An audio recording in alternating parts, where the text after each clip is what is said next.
Tusenvisningar special. Kanske är lite udda, men vi vill göra en. Och det vi ska göra är äta ägg! Ja, som sagt, jag ska äta ägg. Ägg är gott som en komfort, ska jag tänka. På riktigt är det inte det.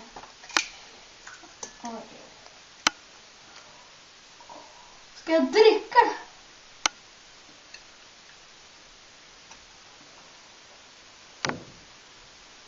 Ska jag dricka det här? Vad pausar du? Nu ska jag dricka.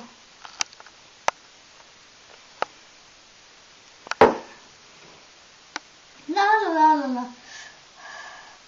Men jag måste ju ha något vatten eller något. Nej, på. Alltså, så jag ska dricka upp den här hela kulan. Ja. Och svälja den.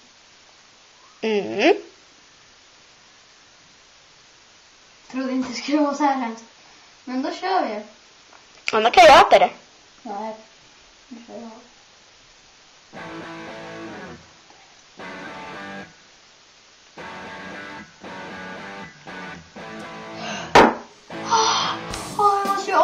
Jag måste dricka upp hela. Det smakar verkligen som slem så här. Det där fick jag i ansiktet. Nu kör jag.